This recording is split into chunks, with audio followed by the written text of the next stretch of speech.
আসসালামু আলাইকুম। Hello everyone. আজকে আমি আপনাদের সামনে হাজির হয়েছি ফ্রুট কাস্টার্ড নিয়ে। এটা সম্পর্কে নতুন করে সত্যিই বলার কিছু নেই। খেতে যেমন টেস্টি, দেখতেও অনেক সুন্দর।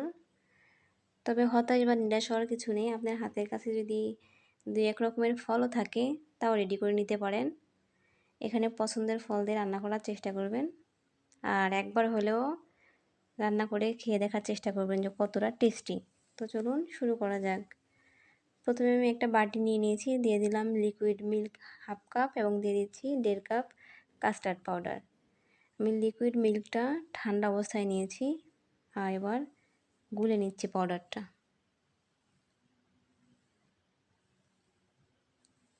কাস্টার্ড পাউডার গুলানো শেষ। এবার চুলায় একটা কুকার বসিয়ে দিয়ে দিলাম 1/2 কেজি পরিমাণ লিকুইড মিল্ক।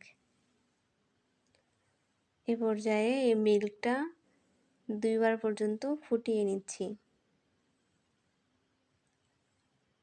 আমার মিল্কটা ফুটানো শেষ। এবার দিয়ে দিচ্ছি 1 কাপ চিনি আর দিয়ে দিলাম স্বাদমতো একটু লবণ আর সাথে দিয়ে দিচ্ছি 2 চামচ গুঁড়ো দুধ। এবার ভালোভাবে নেড়েচেড়ে মিশিয়ে নিচ্ছি। এই পর্যায়ে আমি দিয়ে দিব মেশানো কাস্টার্ড পাউডার। তো দেওয়ার আগে এটা আমি ভালোভাবে নেড়েচেড়ে নিচ্ছি, কারণ অনেকক্ষণ ধরে এখানে ছিল আর তলানি পড়ে গেছিলো। এ পর্যায়ে আমি কাস্টার্ড পাউডারটা অল্প অল্প দিচ্ছি এবং এক হাত দিয়ে নেড়ে নিচ্ছি, কারণ একসঙ্গে দিলে দলা পেকে যাবে। তো এভাবে আস্তে আস্তে দিব আর নেড়ে নিব আর একটা বলক আসা পর্যন্ত অপেক্ষা করব। এ পর্যায়ে দেখতে পাচ্ছেন আমি কেমন ঘনত্ব রেখে দিয়েছি। আমার কাস্টার্ড রেডি। এবার আমি ফল কেটে নিব। এখানে অনেক রকমের ফলই আছে আমার কাছে, তবে আপনারা আপনাদের পছন্দ মতো ফল নিয়ে নেবেন। কেউ যদি চায় শুধু জেলি এবং কাস্টার্ড দিয়েই এটা করে নেবেন, কোনো সমস্যা নেই। আমি এখানে স্ট্রবেরি কেটে নিয়েছি আর কেটে নিয়েছি কলা। আমি এখানে 2 পিস কলা ব্যবহার করেছি। আপনারা আপনাদের পছন্দ মতো ফল দিবেন। এ পর্যায়ে আমি একটা আপেল কেটে নিচ্ছি। আমি সবগুলা কেটে নিচ্ছি একদম চিকন চিকন করে পিস করে। আপনারা চাইলে আপনাদের ইচ্ছা মতো ডিজাইন করেও কাটতে পারেন, কোনো সমস্যা নেই। আর কাস্টার্ডটা ফল ছাড়া খেতেও সত্যি অনেক টেস্টি। যারা খেয়েছেন তারা জানেন, আর যারা খাননি তারা অবশ্যই একবার বানিয়ে খাবেন, প্লিজ, আমার রিকোয়েস্ট, কারণ এটা স্বাদ অতুলনীয়। এ পর্যায়ে আমি কালো আঙুর কেটে নিচ্ছি। এটাতে কোনো বীজ ছিল না, আমি বীজ ছাড়াটাই ব্যবহার করে নিয়েছি।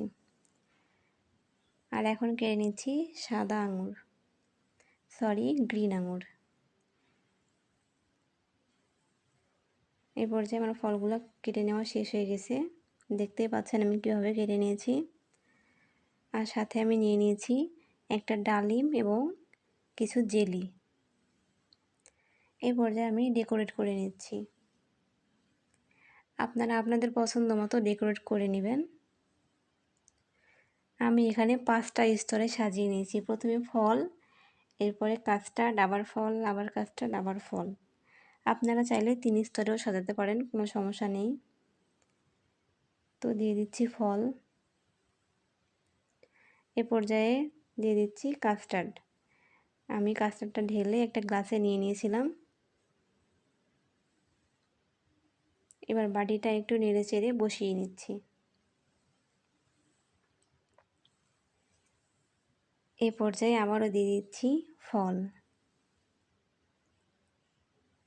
সত্যি ফ্রেন্ডস, এটা খেতে কিন্তু অনেক টেস্টি।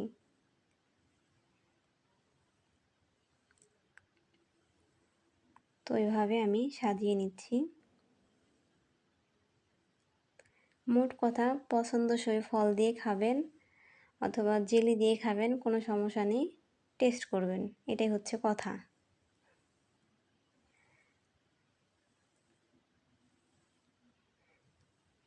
এ পর্যায়ে দিয়ে দিলাম স্ট্রবেরি। আমি এভাবে একটা গ্লাসও সাজিয়ে নিয়েছি, দেখতেই পাচ্ছেন। আমি আর নতুন করে সত্যিই বেশি কিছু বলতে যাচ্ছি না। রেসিপিটা ভালো থাকলে আপনারাও একদিন রান্না করে দেখবেন। সবাই ভালো থাকবেন, সুস্থ থাকবেন। আল্লাহ হাফেজ। আসসালামু আলাইকুম।